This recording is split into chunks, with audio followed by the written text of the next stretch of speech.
आगे छोटी बिंदी आ गई। हाँ जी।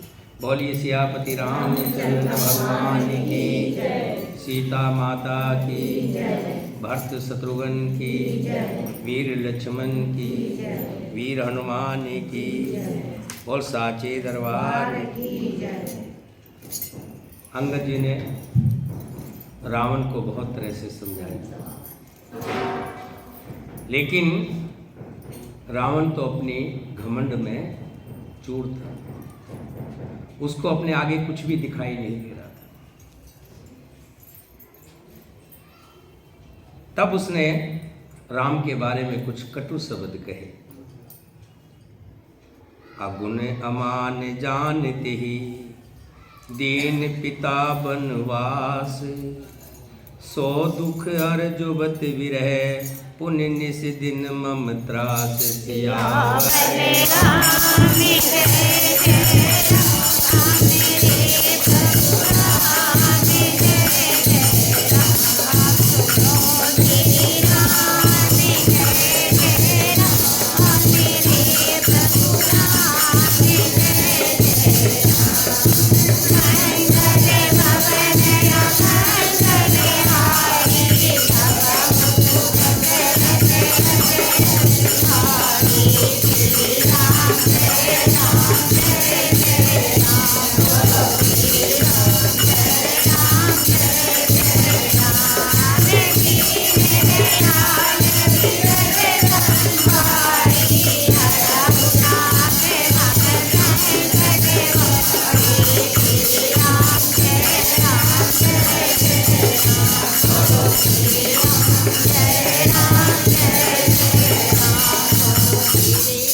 रावण कहने लगा, अरे बानर, तू किसकी बड़ाई कर रहा है? उसे तो गुणहीन और मानहीन समझकर उसके पिता ने ही वनवास में भेज दिया। उसे एक तो उसका दुख कि उसे राज मिलना था, वनवास हो गया। उस पर युक्ति स्त्री का विरह, और फिर रात दिन मेरा डर उसे बना रहता है। जिनके बल का तुझे गर्व है, ऐसे अनेकों मनुष्यों को तो राक्षस रात दिन खाया करते हैं। अरे मूढ़, जिद छोड़कर समझ विचार कर। रावण कहता, जब तेहि कीन राम के निंदा, क्रोधवंत अति भयो कपिंदा। हर हर निंदा सुने जो काना, होए पाप गो घात समाना।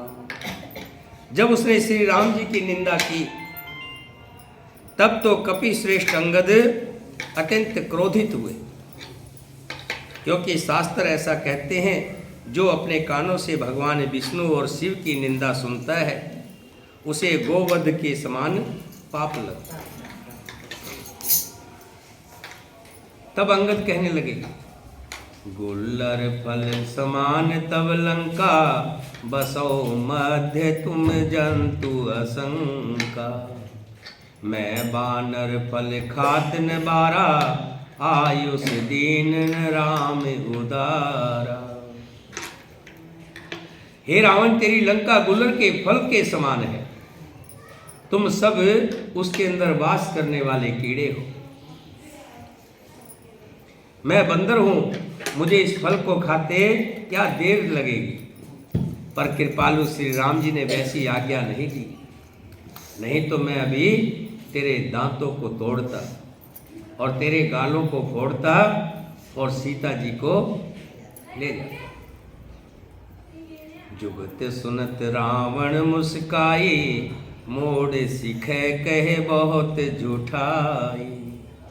बालिन कहो गाल यस मारा, मिली तप सिनते भयस लवारा।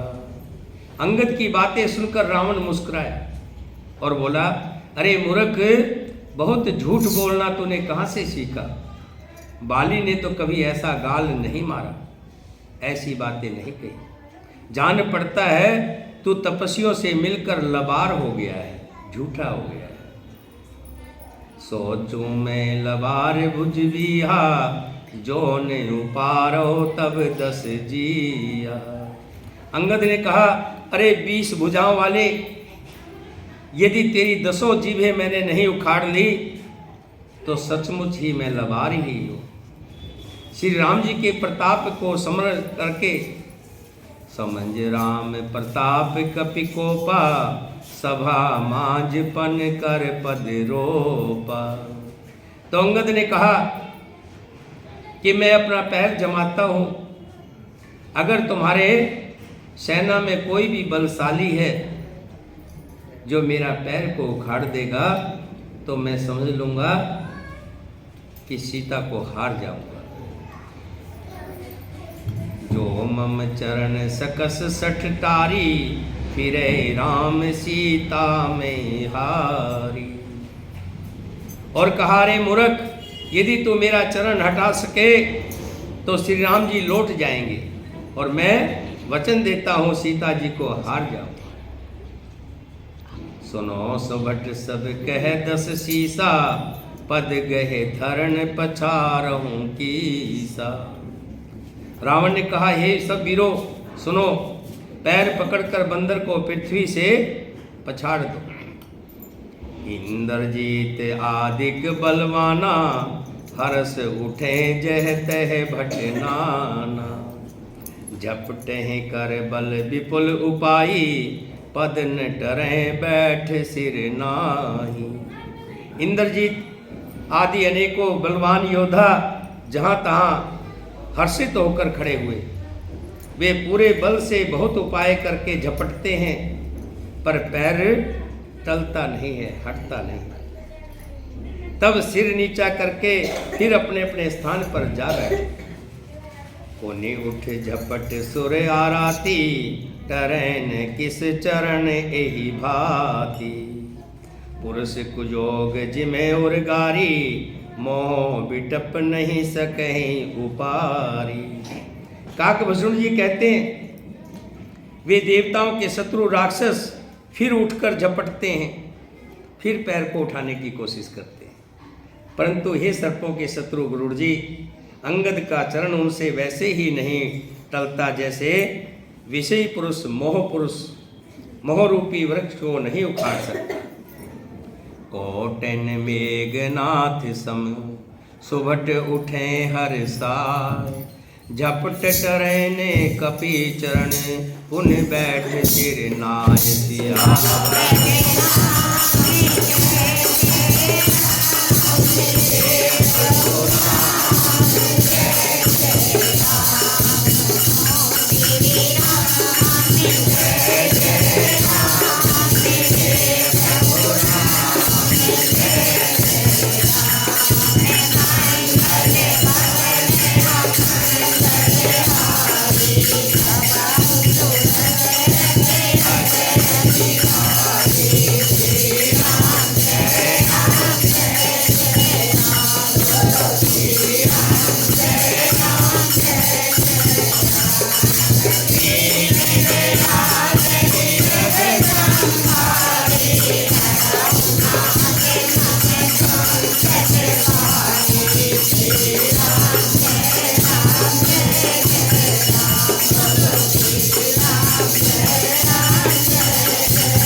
करोड़ों बड़े बड़े राक्षस योद्धा जो बल में मेघनाथ के समान थे, खुश होकर के उठते हैं। वे बार बार पैर उठाने की चेष्टा करते हैं, लेकिन वानर का चरण नहीं उठता। तब लज्जा के मारे फिर सिर निवा करके अपने उसी स्थान पर बैठ जाते हैं। अंगद का पैर ऐसे नहीं उठता जैसे करोड़ों विघ्न आने पर भी संत का मन नीति को नहीं छोड़ता। वैसे ही वानर अंगद का चरण पृथ्वी को नहीं छोड़ता। ये देखकर शत्रु रावण का मद दूर हो गया, उसका घमंड टूटता हुआ लगा। कपि बल देख सकल ही हारे, उठा आप कपि के परचारे। अंगद का बल देखकर सब हृदय से हार गए, अंदर से हार गए। तब अंगद के ललकारने पर रावण समय उठा। गहत चरण कह बाल कुमारा, मम पद गहे ने तोर उबारा। फिर रावण खुद खड़ा होकर के जब वो अंगद का चरण पकड़ने लगा, तब बाली कुमार अंगद ने कहा, मेरा चरण पकड़ने से तेरा बचाव नहीं होगा, तेरा कल्याण नहीं होगा। गहसन राम चरण सठ जाई, सुनत फिरा मन अति संकुचाई। भयो तेज हित श्री सब गई, मध्य दिवस जिम शशि होई। अरे मूर्ख, तू जाकर श्री राम जी के चरण क्यों नहीं पकड़ता? तेरा उद्धार मेरे चरण पकड़ने से नहीं होगा। ये सुनकर वो मन में बहुत ही सुंचा कर लौट गया। उसकी सारी श्री जाती रही। श्री मैंने जो वीरता थी, वो ऐसा तेजहीन हो गया जैसे दोपहर मध्याह्न में चंद्रमा दिखाई देता है। सिंहासन बैठे सिर नाई, मानो संपत्ति सकल गवाई। वो सिर नीचा करके सिंहासन पर जा बैठा, मानो सारी संपत्ति गवा कर बैठ गया हो। श्री रामचंद्र जी जगत भर की आत्मा और प्राणों के स्वामी हैं। उनसे विमुख रहने वाला शांति कैसे पा सकता है? उमा राम की भुकट विलासा, होए विषय पुनि पावहि नासा। तृण के कुलिस कुलिस तृण करही, तास दूतपन कहो कि मिटरही।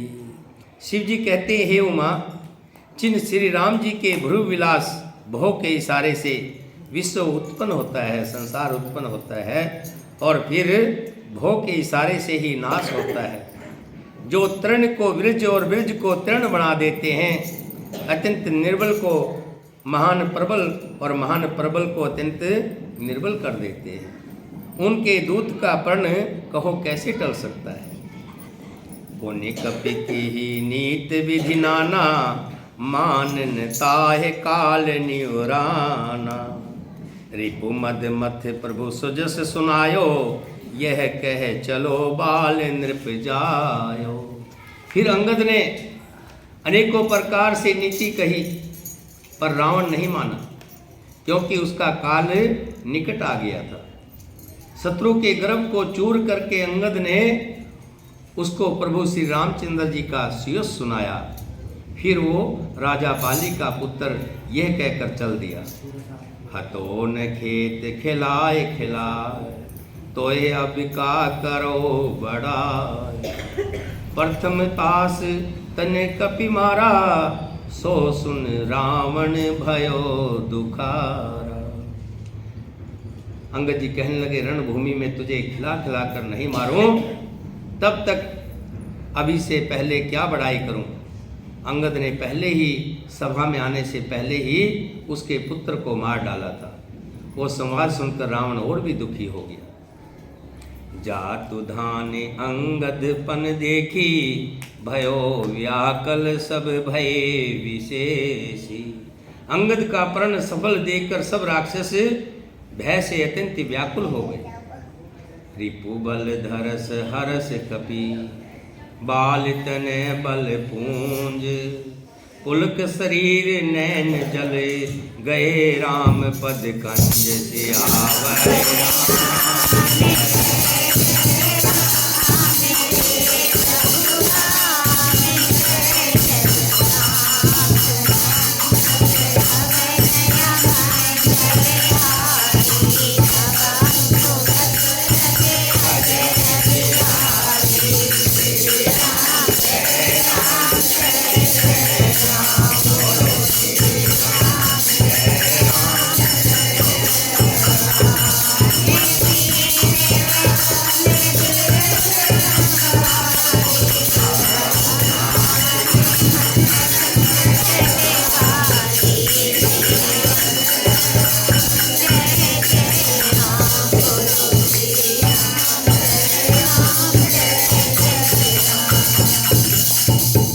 बल का मर्दन कर बल की राशि बाली पुत्र अंगद जी ने हर्षित होकर आकर श्री राम जी के चरण कमल पकड़ लिए। उनका शरीर पुलकित है और नेत्रों से प्रेम आंसुओं का जल भरा है। सांझ जान 10 कंदर भवन गयो बिलखा मंदोदरी रावण बहुर कहा बहुत समझा। संध्या हो गई, जानकर रावण बिलखता हुआ उदास होकर महल में गया। मंदोदरी ने रावण को समझाकर फिर कहा, कंत समझ मन तज कुमतहि सोहन समर तुम्हें रघुपत ही। रामानुज लघु रेख खचाई सो नहीं नाघ असी मनुसाई। मंदोदरी कहने लगी, हे कांत, मन में समझकर विचार कर कुबुद्धि को छोड़ दो। आपसे और रघुनाथ जी से युद्ध शोभा नहीं देता। कहाँ आप जो पराई स्त्री को चुरा कर लाए, और कहाँ श्री राम जी। उनके छोटे भाई ने एक जरा सी रेखा खींच दी थी, उसे भी आप नहीं लांघ सके। आपका क्या पुरुषत्व है? आप अपने आप को कहते हो कि मैं बहुत बलवान हूं। लक्ष्मण ने जो रेखा खींची थी, रावण उसको भी पार नहीं कर पाया। उसी बात को लेकर के मंदोदरी कह रही,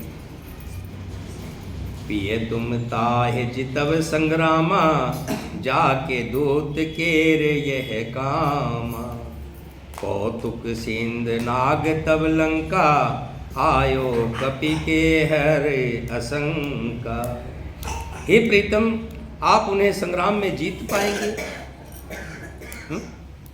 जिनके दूत का ऐसा काम है, खेल से ही समुद्र लांघकर वो बानरों में सिंह हनुमान आपकी लंका में निर्भय होकर चला आया। रखवारे हति विपन उजारा देखत तोहे अछते ही मारा। जार सकल पुर कीनस छारा कहाँ रहा बल गर्व तुम्हारा। रखवालों को मारकर उसने अशोक वन को उजाड़ डाला। आपके देखते देखते उसने अक्षय कुमार को मार डाला और पूरी लंका को जलाकर राख कर दिया। उस समय आपके बल का गर्व कहाँ चला गया था? अब मति मृषा गाल जन मारो मोर कहा कुछ हृदय विचारो। पति रघुपति निरपत जन मानो अग जगन्नाथ अतुल बल जानो। हे स्वामी, झूठ गाल ना मारिए, डिंग ना हाकिए, मेरे कहने पर हृदय में कुछ विचार कीजिए। हे पतिदेव, आप श्री रघुपति को निरा राजा मत समझिए, बल्कि अग जगन्नाथ चराचर के स्वामी और अतुलनीय बलवान प्रभु विष्णु का अवतार जानिए। बान प्रताप जान मारीचा तास कहा नहीं मान ही नीचा। जनक सभा अगडित भूपाला रहे तुम्हें बल अतुल विशाला। श्री राम जी के बाण का प्रताप तो नीच मार्च भी जानता था। एक बाण मारा था, 100 योजन दूर आकर के आपकी नगरी में गिरा था, परंतु आपने उसका भी कहना नहीं माना। जनक की सभा में अनगिनत राजागण थे, वहां विशाल और अतुलनीय बल वाले आप भी थे। जब स्वयंवर लगा हुआ था, आप भी तो वहीं थे। भंज धनुष जान की बिहाई सब संग्राम जीते किन ताई। वहाँ शिव जी का धनुष तोड़कर श्री राम जी ने जानकी को विहा, तुमने क्यों नहीं धनुष तोड़ा? और फिर जब धनुष तोड़ दिया था, जानकी को विवाह रहे थे श्री राम जी, तब आपने उनको संग्राम में क्यों नहीं जीता? उस समय युद्ध क्यों नहीं किया? और हे पतिदेव, जब इंद्र पुत्र जयंत ने सीता के पैर में चोट मारी थी, तो भगवान श्री राम जी ने एक सरकंडा छोड़ा था। तीनों लोक में घूमता रहा, उसको किसी ने स्थान नहीं दिया था। आखिर में भगवान श्री राम के चरणों में आके गिरा था और उन्होंने भी उसकी एक आंख फोड़ करके उसे छोड़ दिया था। सुपनखा के गति तुम देखी, तदपि हृदय नहीं लाज विशेषी। तुम तो जानते थे कि तुम्हारी बहन बड़ी बलशाली है, शक्तिशाली है, मायावी है। उस सुर्पनखा की दशा तो आपने देख ही ली, तो भी आपके हृदय में उनसे लड़ने की बात सोचते हुए कुछ लज्जा नहीं आई। बधी विराध खर दूषण है, लीला हतो कबंद। बाल एक सर मार्यो, तेहि जानो 10 कंद। सियावर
पतिदेव, जिन्होंने विराध और खरदूषण को मारकर कबंध को भी मार डाला, और जिन्होंने बाली को एक ही बाण से मार दिया, उस बाली को जिस बाली ने तुम्हें 6 महीने तक आँख में रखा था, इतना बलशाली था बाली, और उन्होंने एक ही बाण से उसको मार दिया।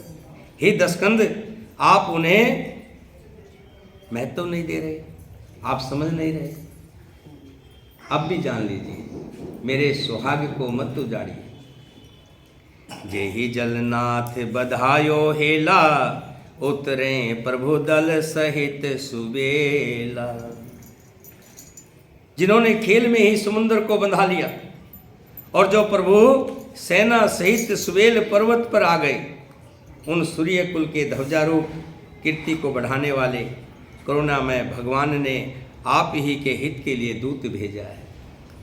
देखो उनकी महानता देखिए, आपके हित के लिए फिर भी उन्होंने दूत भेजा है।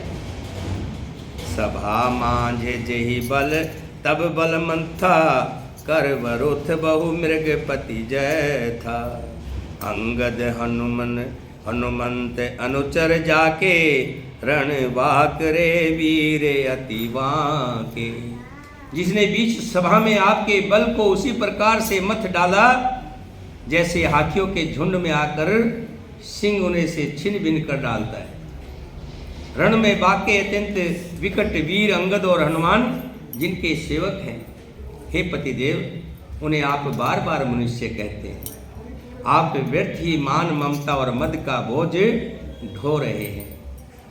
हे प्रीतम, आपने श्री राम जी से विरोध कर लिया, और काल के विशेष वश होने से आपके मन में अब भी ज्ञान उत्पन्न नहीं हो रहा। काल दंड गह काहुन मारा, हरें धर्म बल बोधि विचारा।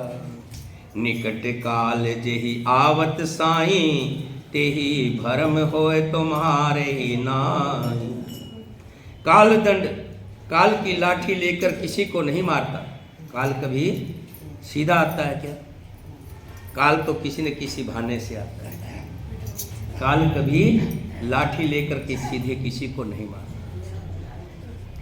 एक बार इसी तरह से एक व्यक्ति चोरी करने गया, सेठ के घर में चोरी करने के लिए, और ऊपर से पहले सुराख होते थे, बीच में सुराख होते थे घरों में, आजकल तो बंद होते हैं।